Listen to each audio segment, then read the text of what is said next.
छोटे किसान परिवार से संबंध रखता हूँ और बड़ा परिवार हमारा था, जॉइंट फैमिली में हम पले बड़े हैं। हम 7 भाई बहन हैं, मेरी 6 बहनें हैं। तो माता पिता शिक्षित होते हुए भी मुझे लगता है कि हमसे ज़्यादा समझ रखते थे कि उन्होंने सबको पढ़ाया लिखाया। इतना बड़ा महानगर देखा, इतने लाखों लोग देखे, घबराया नहीं। अब 17-18 साल का था, किस प्रकार से कॉलेज में पहुंचना, ये एक बहुत लंबी जर्नी है।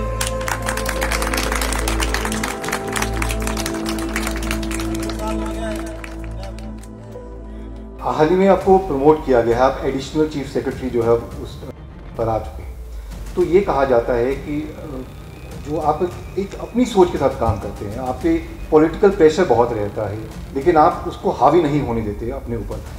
तो क्या वाकई में पॉलिटिकल प्रेशर जो है वो बहुत रहता है, आईएएस अफसरों पर बहुत रहता है, आप पर बहुत रहा है? देखिए, मुझे नहीं लगता कि लोग पॉलिटिकल प्रेशर किस चीज़ को बोलते हैं। 30 साल की सर्विस होने को आई है, आज तक मैं कभी भी, जो आपने देखा होगा कि मेरा ये जो टेबल है अभी भी खाली पड़ा हुआ है, कभी भी कोई भी फाइल जो है मैं तुरंत उसका निपटारण कर देता हूँ, कभी घर लेके नहीं जाता। जब आप निष्पक्ष तरीके से अपनी राय फाइल पे व्यक्त करते हैं तो मुझे नहीं लगता कि कभी आपको होगा। वो भी आया जब एक महीने में या कुछ दिनों में आपकी 4 बार ट्रांसफर जो है वो अलग अलग विभाग आपको सौंपे हैं, तो वो क्या एक वजह रही कि क्या ओंकार चंद शर्मा जो हैं वो मंत्रियों की भी नहीं सुनते या नेताओं की नहीं सुनते? ये एक वजह रही है कि आपको कोई काम कहा और वो आपने किया नहीं? जब आपने संविधान की जो है एक शपथ ली है और कायदे कानून के जो रूल रेगुलेशन एक्ट हैं, नियम हैं, उनके अनुसार कार्य करना है, तो आपको फिर कभी कोई दुविधा होती ही नहीं है। तो पॉलिटिकल प्रेशर मैंने कभी महसूस नहीं किया। सबसे ज़्यादा हिमाचल में दिक्कत आती है ट्रांसफर से रिलेटेड। तो मेरा ये कहने की बात है, सभी लोग चाहते हैं कि मैं ट्राइबल का जो है additional chief secretary tribal development भी हूँ। तो जो ट्राइबल एरिया में कोई भी जाना नहीं चाहता है, नेचुरली सबकी समस्याएं, कोई भी कर्मचारी अधिकारी ऐसा नहीं है कि जिसको कोई ना कोई पारिवारिक समस्या ना हो। तो जो दुर्गम क्षेत्रों में, ट्राइबल क्षेत्रों में कोई नहीं जाना चाहते। तो मैं ये उनको ये कहना चाहता हूँ कि आप नहीं जाओगे, कोई ना कोई तो जाएगा भाई, उसकी भी पारिवारिक समस्या होती है। जब आप अपने लाइन ऑफ थिंकिंग में क्लियर हैं तो अब मुझे लगता है कि इतने समय के बाद जो है आपकी एक इमेज भी बन जाती है, तो उनको भी पता है कि किस प्रकार से काम करते हैं, तो वो अपना जो है उसी तरह से जो है बदलाव व्यवहार होता है, उसी तरह से काम लिया जाता है। तो मुझे किसी में भी कोई ज़्यादा भिन्नता मुझे नज़र नहीं आती है।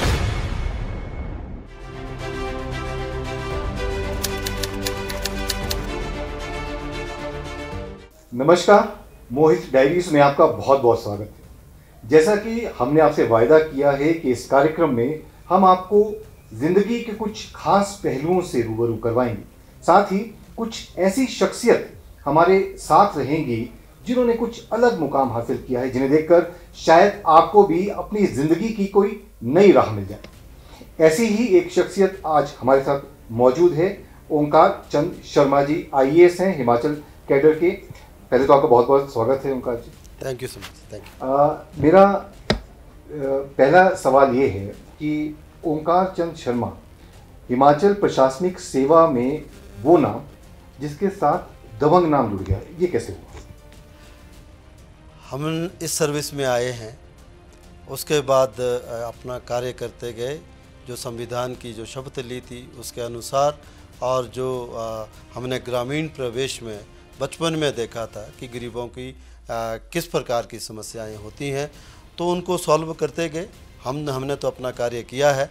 ये नाम जो है लोगों से के द्वारा दिया गया है, ये कब और कैसे दिया गया मुझे इसके बारे में मालूम नहीं, लेकिन मैं जो है शुरू से ही किस प्रकार से हिमाचल के जो है विकास संबंधी कार्य किए जाएं और लोगों की समस्याओं को किस तरह से सॉल्व किया जाए और उसमें मैं अपनी भूमिका निभा सकूं, उस मुद्दे के तहत जो है मैं कार्य करता गया हूं। जो नाम है दबंग नाम, ये आपको नेताओं द्वारा दिया गया है। ये कहा जाता है कि ओंकार चंद शर्मा से अगर कोई बात करनी हो तो पहले सोच समझ लीजिए, अगर कुछ गलत निकल गया तो सुनना भी पड़ सकता है। इस तरह का भी कोई वाकया हुआ? देखिए, अगर ये नेताओं द्वारा दिया गया है तो मैं सहर्ष इसको स्वीकार करता हूँ, क्योंकि जो नेता जितने भी लोग हैं वो उनका भी ध्येय एक ही है कि किस प्रकार से हिमाचल का विकास हो और लोगों की समस्याओं का हल किया जाए। तो कभी भी मेरा कभी भी किसी भी नेता से कभी कोई टकराव नहीं हुआ है। लेकिन ये बात है कि प्लेन ट्रुथ मैं उनको बताता हूँ। आपने जो भी नाम दिया हो कि अगर कुछ लीक से हटके कोई काम हो और जो कि नियमों कायदे कानून के तहत ना होता हो तो उसमें ज़रूर हम उनको सच्चाई बता देते हैं। उसमें कभी भी हिचकिचाने की ना हम ज़रूरत समझिए और ना मुझे लगता है कि सच्चाई बता देने से किसी भी सामने वाले व्यक्ति को थोड़ी देर के लिए बुरा लगता है, लेकिन लॉन्ग रन में वो अच्छा रहता है। हाल ही में आपको प्रमोट किया गया है, आप एडिशनल चीफ सेक्रेटरी जो है उस पद पर आ चुके हैं। तो ये कहा जाता है कि जो आप एक अपनी सोच के साथ काम करते हैं, आप पे पॉलिटिकल प्रेशर बहुत रहता है, लेकिन आप उसको हावी नहीं होने देते अपने ऊपर। तो क्या वाकई में पॉलिटिकल प्रेशर जो है वो बहुत रहता है, आईएएस अफसरों पर बहुत रहता है, आप पर बहुत रहा है? देखिए, मुझे नहीं लगता कि लोग पॉलिटिकल प्रेशर किस चीज़ को बोलते हैं। 30 साल की सर्विस होने को आई है, आज तक मैं कभी भी, जो आपने देखा होगा कि मेरा ये जो टेबल है अभी भी खाली पड़ा हुआ है, कभी भी कोई भी फाइल जो है मैं तुरंत उसका निपटारण कर देता हूँ, कभी घर लेके नहीं जाता हूँ। फाइलें तब रुकती हैं जब आप ये सोचते हैं कि इस पर क्या लिखें। लिखने से आपका जो भी आपसे हायर अथॉरिटी है कि क्या सोचेगी, उसके इंटरेस्ट हर्ट हो रहे हैं नहीं हर्ट हो रहे हैं। जब आपको लगता है कि आपके कायदे कानून ये कहते हैं, लेकिन उसमें फिर ये है कि ये एक तलवार की धार के तरह समान होता है, उस पर चलने के समान होता है, तो आपको जो भी उसके कंसिक्वेंस के तैयार रहना चाहिए।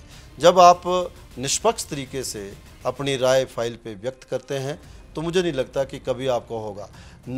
पॉलिटिकल दबाव तब आता है जब ये सोचते हैं कि अगले वाला आपके इस तरह का सोच रखने से क्या सोचेंगे। जब आपको पता है कि आपके अनुसार जब आपने संविधान की जो है एक शपथ ली है और कायदे कानून के जो रूल रेगुलेशन एक्ट हैं, नियम हैं, उनके अनुसार कार्य करना है, तो आपको फिर कभी कोई दुविधा होती ही नहीं है। तो पॉलिटिकल प्रेशर मैंने कभी महसूस नहीं किया। लेकिन एक वक्त वो भी आया जब एक महीने में या कुछ दिनों में आपकी 4 बार ट्रांसफ़र जो है वो अलग अलग विभाग आपको सौंपे गए।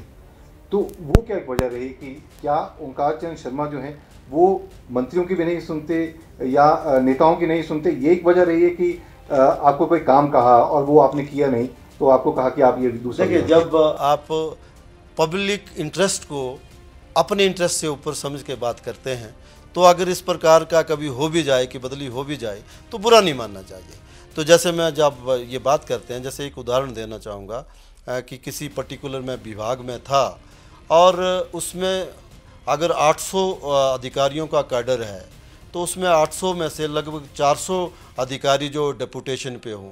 डेपुटेशन का मतलब ये नहीं कि सभी शिमला में आने की ज़रूरत है, लेकिन अगर आपकी डिस्ट्रिक्ट हेडक्वार्टर से कहीं दूर में आपकी पोस्टिंग है, लेकिन आप डिप्यूट होकर के जो है तहसील हेडक्वार्टर या सब डिवीज़न हेडक्वार्टर या डिस्ट्रिक्ट हेडक्वार्टर के आसपास जाते हो या शिमला आ जाते हो तो डेपुटेशन पे होता है। तो मैंने उन सभी अधिकारियों का डेपुटेशन रद्द किया और जो प्रमोशन लेने के बावजूद भी जो है आप ट्राइबल एरिया में तो नाम के लिए आपने ज्वाइन किया, ट्राइबल अलाउंस भी ले रहे हो, लेकिन आप ठहर कहीं और रहे थे, उनके बारे में मैंने निर्णय लिया और जो अधिकारी मान लो किसी क्षेत्र में नहीं गया उनको डिमोट किया। तो उसके बाद एक हड़कंप सा उस विभाग में मच गया।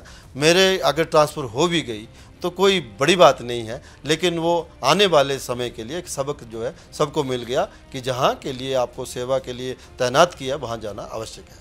कहा जाता है कि ओंकार चंद शर्मा कभी डरते नहीं। ये एक प्रशासनिक अधिकारियों में भी बात है, नेताओं में तो है ही। तो कितनी बड़ी चैलेंज रहता है ये नेताओं का आपसे काम करवाना किसी के लिए भी, खास तौर पर अभी सरकार जिस तरह से कांग्रेस की है, तो क्या उनके लिए आसान होता है आपको कन्विंस करना अपने कामों के लिए? मुझे लगता है कि आपको मेरे जो वरिष्ठ लोग हैं उनसे पूछना चाहिए। कभी कोई भी नेता ये नहीं चाहेगा कि कोई अधिकारी किसी फाइल के ऊपर कुंडली मार के बैठ जाए। अब ये बात मेरा गारंटी के साथ मुझे लगता है सरकार ए हो या बी हो, सबको जब पता है कि इनके पास कोई भी कार्य कभी लंबित नहीं रहता है तो वो नाराज़ क्यों किस बात से भला होंगे। तो मुझे लगता है कि जब कार्य जल्दी होंगे तो नेचुरली सरकार का भी एक तरफ से वो खुश होंगे कि भाई जो है जल्दी जल्दी लोगों के हित के कार्य निपट रहे हैं। तो मुझे नहीं लगता कि कभी कोई दिक्कत की बात होगी। कभी कभी ऐसा भी होता होगा कि सरकार अपने कुछ खास लोगों को के लिए काम करवाना चाहती हो, वो एक चैलेंज मानते हैं आप, आपको लगता है कभी कभी कुछ गलत आपको लग रहा हो कि उसमें गलत भी होता है कि ये कोई और डिजर्व करता था लेकिन किसी और को ये काम मिल रहा है, कुछ इस तरह की भी कभी वाकया हुआ होगा? ये तो हर दिन हर किसी के साथ ये होता है। जब भी कोई, ये नेताओं को ही क्यों सिंगल आउट करे, नेताओं को क्यों नहीं, इंडिविजुअल आदमी भी जो आता है, आपके पास कौन आता है, एक या जो एग्रीव्ड आदमी होता है जिसको जो न्याय मिलना चाहिए था वो मिला कि नहीं मिला।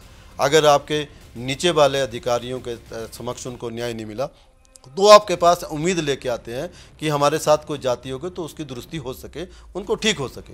दूसरा ये होता है कि किसी ने, नीचे वाले ने या किसी न्यायालय ने या किसी भी सिस्टम ने निष्पक्ष फैसला दिया है लेकिन उनको लगता है कि हमारे मन माफिक ये फैसला नहीं हुआ है, तो वो लोग भी आपके पास आकर के वो गुहार लगाते हैं कि जनाब ये नहीं, इस तरह से निर्णय होना चाहिए, अपने मुताबिक करना चाहते हैं। लेकिन आपको जब कायदे कानून सब चीज़ों को देख करके आप परीक्षण करने के बाद करते हो तो उसमें क्या नाम फिर जो है उस बात पे चलते हो तो कोई प्रॉब्लम नहीं होती है। तो ये ज़रूरी नहीं है किसी पॉलिटिशियन से आए, ये सोसाइटी के हर वर्ग से ये समस्याएं आती हैं। उसी तरह से मैं, जैसे कि अगर आप बात करें, सबसे ज़्यादा हिमाचल में दिक्कत आती है ट्रांसफ़र से रिलेटेड। तो मेरा ये कहने की बात है, सभी लोग चाहते हैं कि मैं ट्राइबल का जो है additional chief secretary tribal development भी हूँ, तो जो ट्राइबल एरिया में कोई भी जाना नहीं चाहता है। नेचुरली सबकी समस्याएं, कोई भी कर्मचारी अधिकारी ऐसा नहीं है कि जिसको कोई ना कोई पारिवारिक समस्या ना हो। तो जो दुर्गम क्षेत्रों में, ट्राइबल क्षेत्रों में कोई नहीं जाना चाहते। तो मैं ये उनको ये कहना चाहता हूँ कि आप नहीं जाओगे, कोई ना कोई तो जाएगा भाई, उसकी भी पारिवारिक समस्या होती है। जब ये नियम अपने परिवार वालों के ऊपर लागू होता है तो बड़ी वो करता है कि ओंकार शर्मा ये निर्णय, इस तरह की निष्पक्षता किसी तीसरे आदमी के साथ लगे तो मेरे पक्ष में रहेंगे, मेरे पक्ष में तालियां बजाएंगे। लेकिन जब यही कार्य, चाहे हमारे नज़दीकी अधिकारी कर्मचारी साथ में काम करने वाले हों, उनके किसी रिश्तेदार के साथ ऐसा हो जाएगा तो सबसे बुरा मैं लगता हूं। लेकिन मुझे लगता है कि जब हम ऐसे क्षेत्र में आए हैं, जब हमें मौका मिला है सेवा करने, तो हमें जहाँ भी भेजा जाए जाना चाहिए। मैं भी ट्राइबल एरिया में रह के सर्विस करके आया हूँ, दुर्गम क्षेत्रों में, चौपाल में, करसोग में, किन्नौर में, हम भी वहाँ पर नौकरी करके आए। तो मुझे लगता है जाना चाहिए। डीसी रहे हैं आप, 5 जिलों के डीसी रहे हैं, बहुत बड़ा ये भी एक रिकॉर्ड बनाया है आपने। उसके बाद फिर आप शिमला आए, अलग अलग विभाग आपने संभाले और निश्चित रूप से कोई हम जो है वो आपका चर्चा भी नहीं है। पिछली सरकार में कुछ एक ये भी कहानी सामने आ गई थी कि किसी मंत्री के साथ आपकी बन नहीं रही, आपकी आपस में जो है कैबिनेट बैठक में ही कुछ कहासुनी हो गई थी।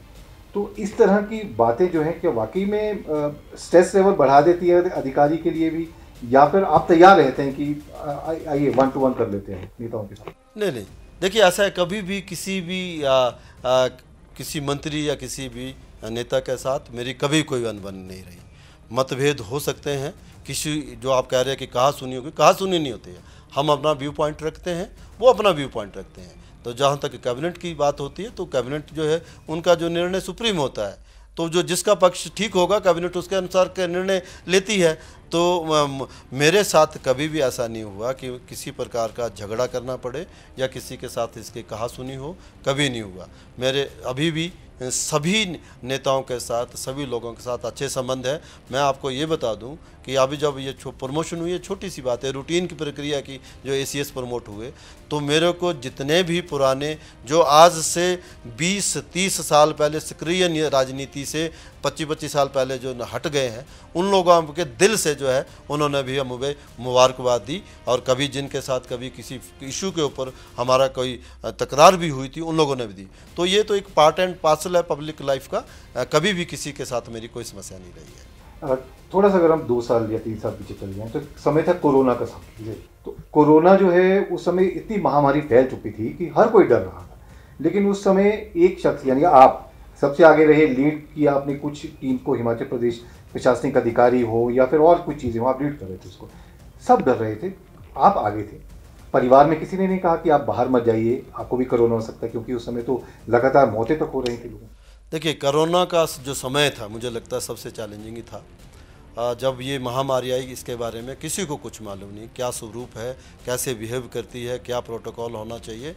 उस समय हिमाचल प्रदेश के जो हमारे वासी थे, चाहे वो नॉर्थ ईस्ट की बात हो, पौंडीचेरी की बात हो, केरला की बात हो, तमिलनाडु की बात हो, देश के हर कोने में हिमाचली लोग थे। लेकिन उनको वापस कैसे सकुशल हिमाचल लाया जाए, ये एक बहुत बड़ी चैलेंज थी, क्योंकि उनसे कांटेक्ट किस तरह से करना था।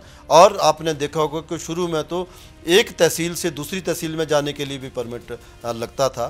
तो हमने सरकार ने ये दायित्व मुझे दिया और हमने एक डेडिकेटेड अधिकारियों की टीम बनाई और उसमें सोशल मीडिया में का हमने इस्तेमाल किया। लोगों को बताया गया कि ये हमारा साइट है, इस पर रजिस्टर करें, इसमें करें। और उनको यहाँ बैठे बैठे शिमला में बैठ करके, जैसे मैं बताऊँ कि सबसे पहली ट्रेन हमने जो है बेंगलोर से लाई थी, तो बेंगलोर से ट्रेन लाने के लिए, लेकिन जो नॉर्थ कर्नाटका से जो व्यक्ति चला था उसको बेंगलोर तक पहुंचाने में एक व्यक्ति को 8-8, 9-9 परमिट लगते थे, तब जा कर के वहाँ पहुंचता था। उनका टेस्ट करवाना, उनको टाइम पे, क्योंकि रेलवे 24 घंटे पहले ट्रेन कंफर्म करती थी, वहाँ तक लोगों को ले आना एक बहुत बड़ी चैलेंज थी मुझे लगता था। और बॉम्बे से हमने भर भर के ट्रेनें लाई जहाँ पे बहुत ज़्यादा लोगों को कोरोना हो गया था। मुझे लगता था कि हम उन लोगों को अगर हिमाचल में नहीं लाते तो काफ़ी लोगों को जो है अपने जीवन से हाथ धोना पड़ता।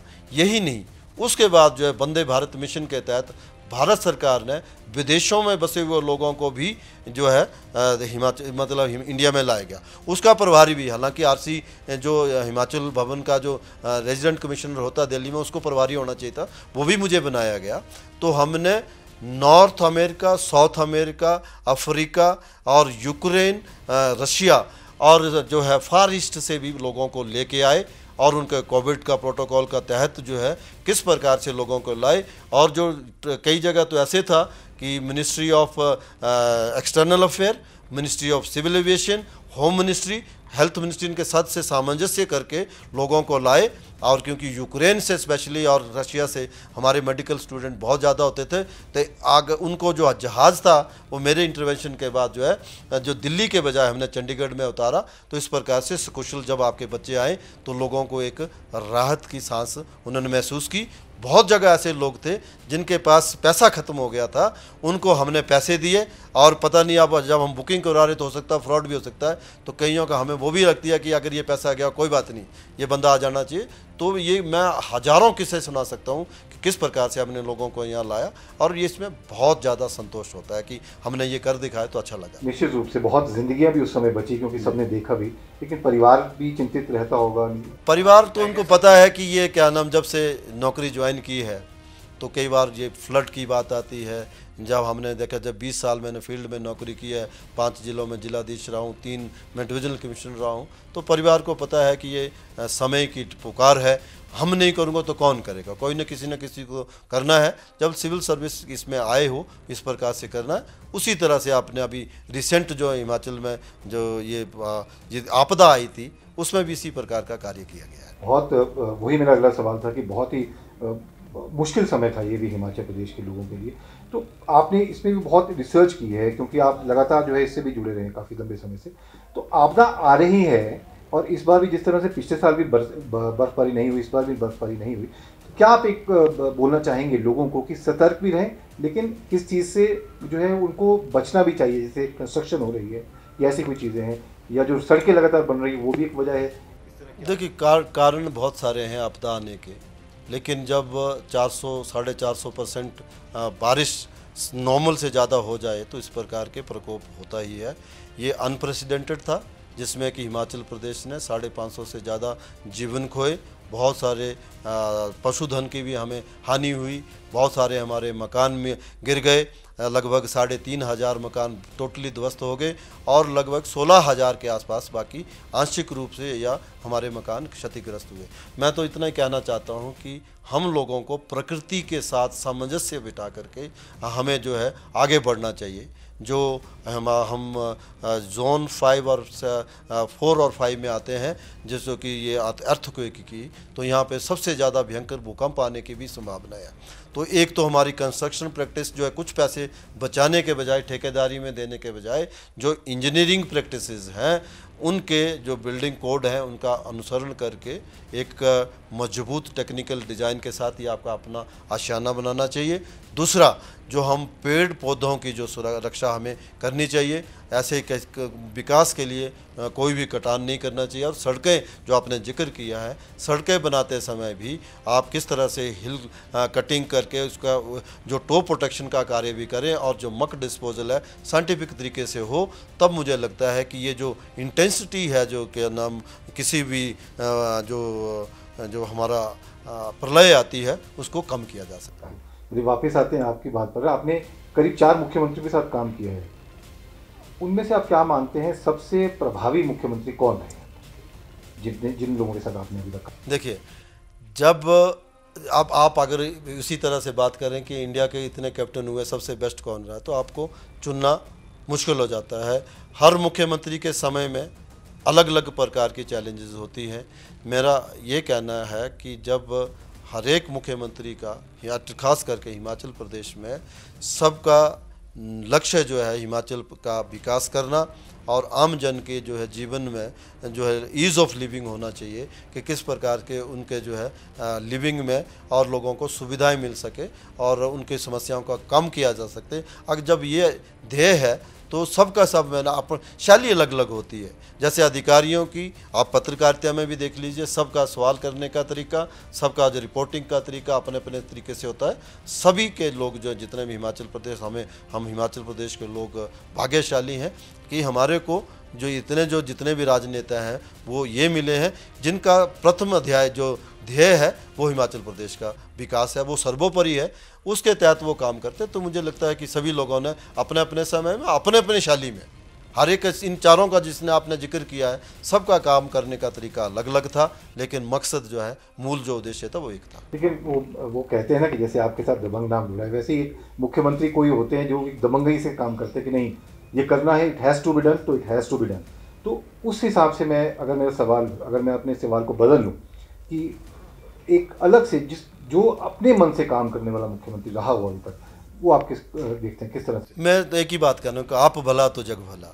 जब आप अपने लाइन ऑफ थिंकिंग में क्लियर हैं तो अब मुझे लगता है कि इतने समय के बाद जो है आपकी एक इमेज भी बन जाती है, तो उनको भी पता है कि किस प्रकार से काम करते हैं, तो वो अपना जो है उसी तरह से जो है बदलाव व्यवहार होता है, उसी तरह से काम लिया जाता है।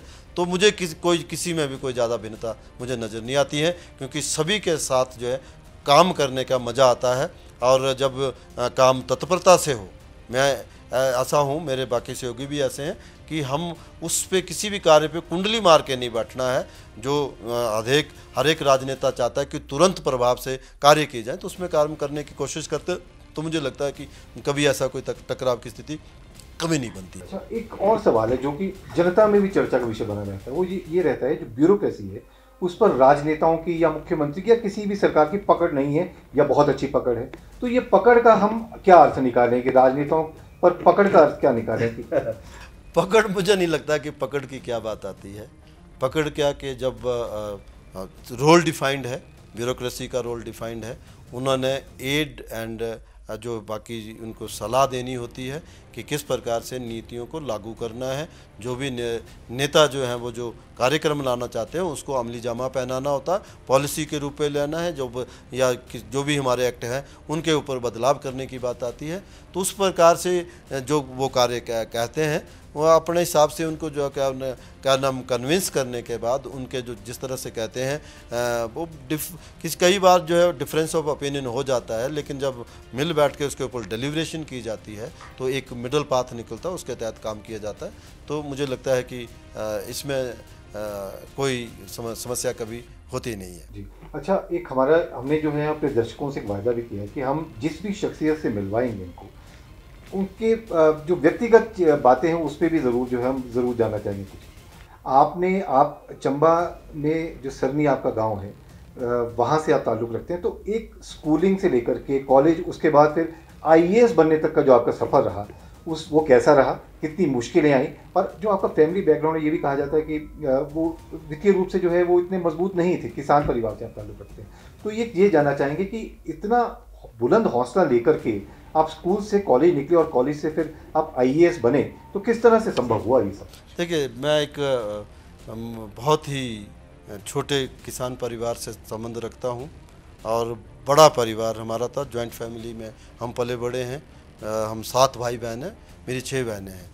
तो माता पिता शिक्षित होते हुए भी मुझे लगता है कि हमसे ज़्यादा समझ रखते थे कि उन्होंने सबको पढ़ाया लिखाया। मेरी प्रारंभिक शिक्षा जो है वो वहाँ से हमारे गांव के 2-3 घरों का हमारा गांव है सरनी से, वहाँ से निकले, वहाँ से 1.5 किलोमीटर की दूरी पे जो है हमारा प्राइमरी और मिडिल स्कूल था समोट।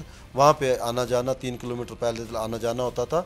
तो हम सभी भाई बहन, मैं ही नहीं, खेतों में जब सीजन होता था काम करके उसके बाद स्कूल जाते थे।